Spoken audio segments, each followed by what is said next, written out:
Well, welcome to a new week.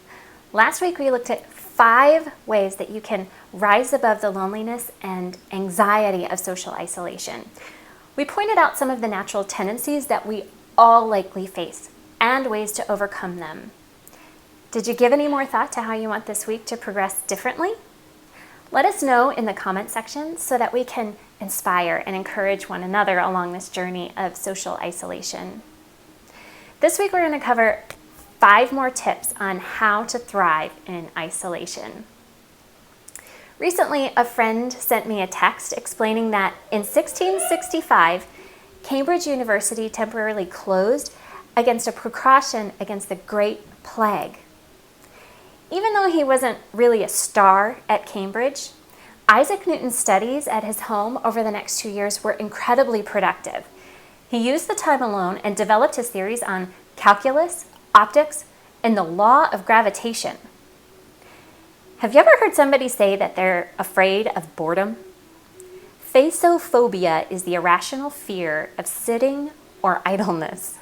I imagine that the fear stems from a lot of different sources, but it's still fear. Letting your life be dictated by fear will never yield good results. Yes, be sober, be vigilant, but don't let yourself be fearful, especially not fearful of being bored or still. So much creativity can happen in the context of being still. I think Isaac Newton understood this. He knew that the time and the space and the margin were a gift. He had the mental space to think and to wonder. He let his curiosity run free, and it yielded incredible results that have benefited mankind ever since.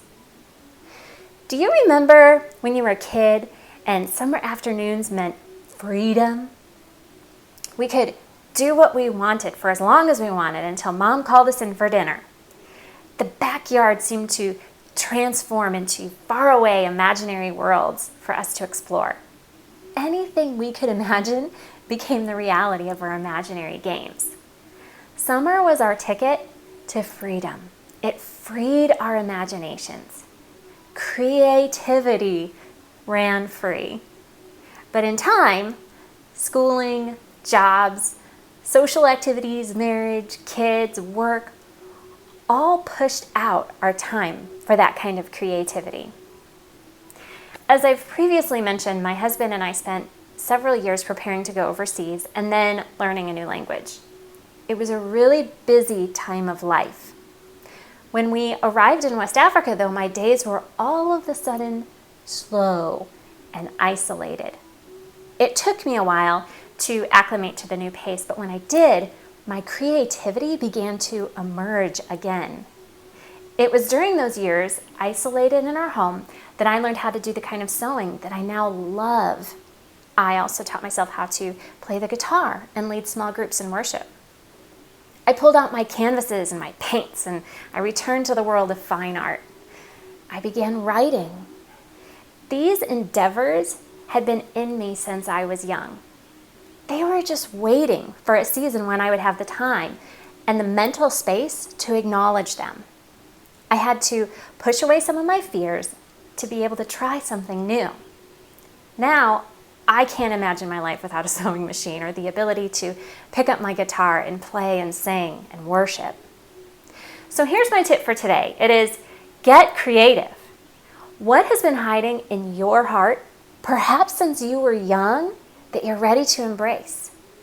Thanks to YouTube and all kinds of other online sources, you can learn just about anything right there in your home. What recipes or new foods have you been wanting to experiment with? Do you have a childhood dream of learning a certain instrument? Are there ideas, stories, and lessons that you should start writing down? Maybe you wish you had a knowledge of a certain topic or want to learn a new language. These are just some ideas to help you start to think of what you want to do.